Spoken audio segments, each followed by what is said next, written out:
Tradisi retoris. Tradisi retoris adalah seni berbicara praktis dan memiliki tujuan persuasi atau mengajak. Di dalam tradisi ini saya akan menyebutkan dua cakupan, yaitu publik atau retoris dan cakupan massa atau media. Di cakupan publik terdapat kelompok teori publik yang berisi teori dramatisme, paradigma naratif, dan teori retorika. Saya mengambil fenomena dari tradisi retorika, yakni fenomena stand-up comedy, termasuk dalam teori retorika karena seorang stand-up komedian itu memersuasi atau menggiring komunikan untuk membayangkan apa yang disampaikan agar komunikan tertawa.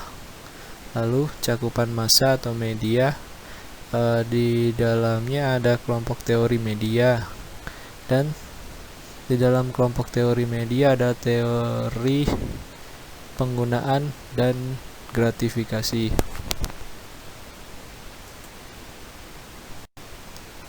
Tradisi semiotik. Tradisi semiotik adalah tradisi yang mempelajari tentang tanda-tanda. Tanda yang dimaksud adalah sesuatu yang digunakan untuk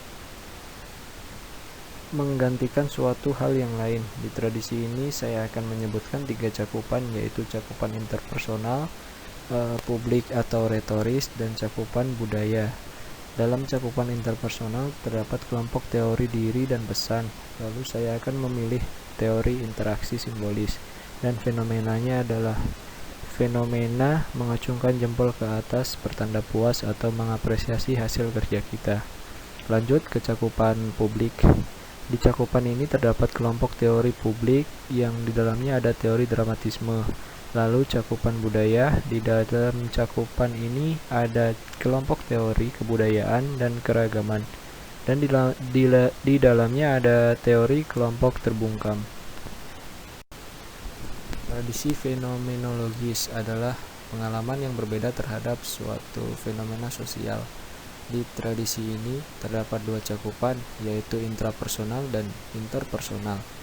Di cakupan intrapersonal ada kelompok teori diri dan pesan, yang tersusun atas teori interaksi simbolis dan manajemen makna terkoordinasi. Saya di sini mengambil fenomena interaksi simbolis, yakni fenomena Fingerhurt Korea. Orang Korea menganggap Fingerhurt sebagai tanda love atau cinta. Sedangkan orang Indonesia mengasumsikan bahwa Fingerhurt memiliki makna meminta uang. Lanjut ke cakupan interpersonal, terdapat kelompok teori diri dan pesan tersusun oleh teori interaksi simbolis. Tradisi sosiopsikologis. Inti dari tradisi ini adalah hubungan sebab akibat yang terjadi pada fenomena sosial. Saya akan menyebutkan tiga cakupan tradisi ini, yaitu intrapersonal, interpersonal, dan budaya. Lalu di cakupan intrapersonal ada kelompok teori diri dan pesan, dan kelompok teori pengembangan hubungan. Di kelompok teori diri dan pesan terdapat teori interaksi simbolis dan pelanggaran harapan, sedangkan di kelompok pengembangan hubungan ada teori pertukaran sosial dan pengurangan ketidakpastian.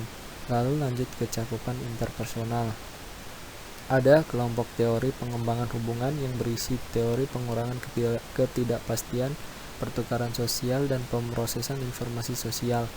Dan yang terakhir cakupan budaya. Ada kelompok teori kebudayaan dan keragaman yang berisi teori negosiasi wajah dan akomodasi komunikasi. Saya mengambil contoh fenomena teori negosiasi wajah.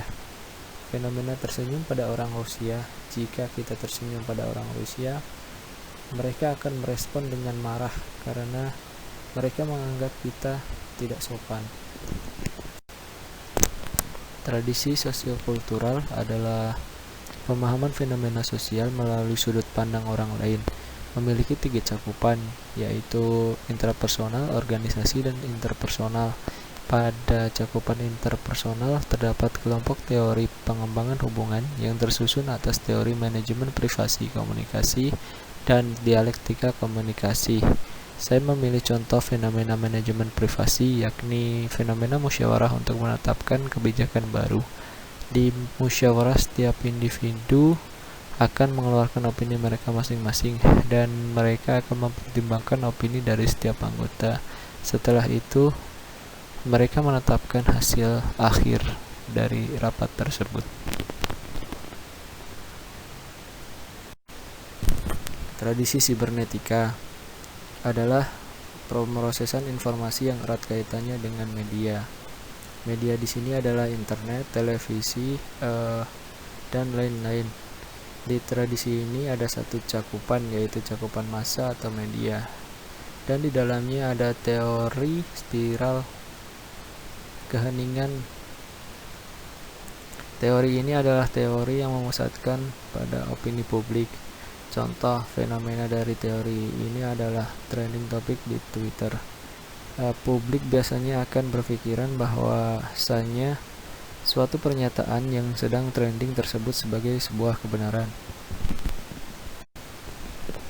Tradisi kritis. Inti dari tradisi ini adalah advokasi yang jujur dan menciptakan sudut pandang yang baru. Dalam tradisi ini saya hanya menyantumkan dua cakupan, yaitu cakupan massa atau media dan budaya. Dalam cakupan massa terdapat kelompok teori media, dan kelompok tersebut tersusun dari teori kajian budaya dan ekologi media. Lanjut ke cakupan budaya. Memiliki isi kelompok teori kebudayaan dan keragaman. Di dalam kelompok ini terdapat teori kelompok terbungkam dan teori sudut pandang feminis.